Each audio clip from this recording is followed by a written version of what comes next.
سڵاوتان لێبێ خۆشەویستانی من سرود خورشید لە کەناڵی ئاسۆی زانکۆوە لە خزمەتی ئێوەی خۆشەویستین بۆ ئەوەی درێژە بدەین بە ڤیدیۆکانمان سەبارەت بە زانکۆی پۆلیتەکنیکی هەولێر.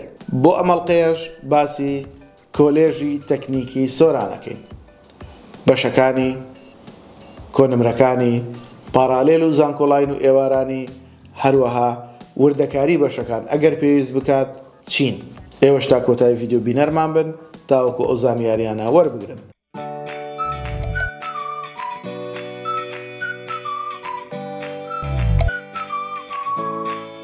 خۆشەویستانی من، وەکو وتمان لەم ڤیدیۆیەدا ئێمە باسی کۆلێژی تەکنیکی سۆرانەکەین. ئەلبەتە وەکو ناو کۆلێژی تەکنیکی سۆرانە، بەڵام هەموو بەشەکانی پێی مانگەی 2 ساڵن. بڕیار بوو کە چەند بەشێکی وەکو شەقڵاوە یا وەکو هەولێر 2 ساڵ و 4 ساڵی تیا بکرێتەوە، بەڵام بە هەندێک هۆکاری تەکنیکی نەبوونی جێگا وابوو کە بە پەیمانگە مایەوە بەشەکانی. ئینشاءڵڵا ئومێد دەکەین بۆ ئەم ساڵ، بۆ ساڵی خوێندنی 2023-24 ئەوە ئەو بەشانەی کە بڕیار بوون ببن بە 2 ساڵە و 4 ساڵە ئەوانە بکرێنەوە. ئێمە ئەو کۆنمرانێکی ئێستا بۆ ئێوەی خۆشەویستی بەیانەکەین بریتە لە کۆنمرەی ساڵی خوێندنی 2022-23 واتە ئەو قوتابیانی ئیم ساڵ مەرحەلە یەک بوونە. باسی ئەم کۆنمراناکەین بۆ وەکو ناغەیەک لە کاتی پڕکردنەوەی فۆرمی زانکۆڵاین ئێوەی خۆشەویست بتوانن سوودی لێ ببینن.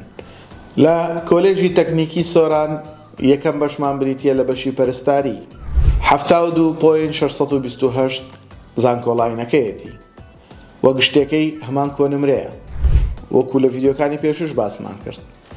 زانکۆڵاینی هەر پەیمانگەیەک 100% بۆ دانیشتوانی پارێزگاکەیە. گەر پارێزگایشتر بیانەوێت لە پارێزگای هەولێر واتە بۆ نمونە سلێمانی و دۆهۆک بیانەوێت لە پارێزگای هەولێرە لە پەیمانگەکانیە پێشکەش بکەن، تەنها بە پارالێل و ئێواران ئەتوانن پێشکەش بکەن.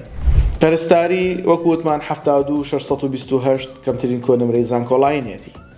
پارالێلی پارێزگا 68.283 و گشتێکەی 74.571.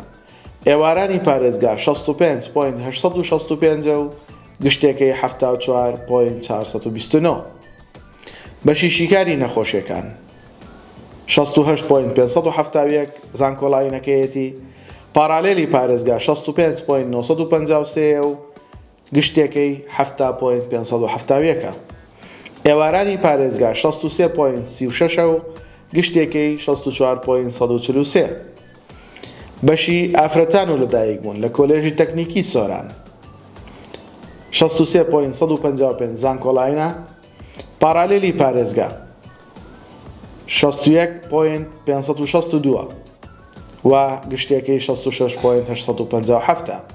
ئێوارانی پارێزگا 59.807 و گشتێکەی 66.143.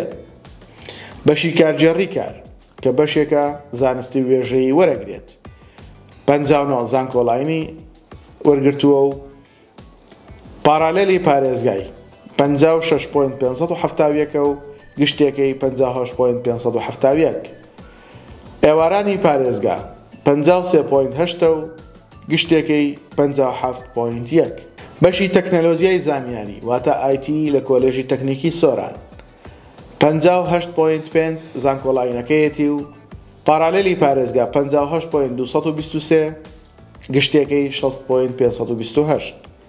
ئێوارانی پارێزگا 55.581 و گشتێکەی 58.065. کۆتا بەشمان لە کۆلێژی سۆران یا کۆلێژی تەکنیکی سۆران بریتە لە بەشی ژمێریاری 58.2 زانکۆڵاینە. پارالێلی پارێزگا 55.64 و گشتێکەی 57.666. ئێوارانی پارێزگا 53.9 و گشتێکەی 56.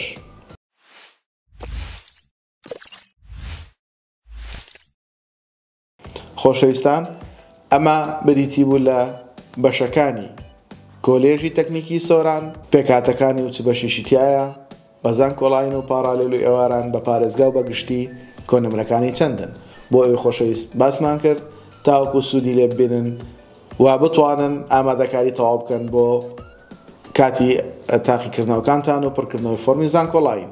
ئێوەش لايك و كومنت سبسكرايب كنالا كمان لياد مكان هاوريان سان اگدار بكنوا تاوكو هموان سود لفيديو كان ببينين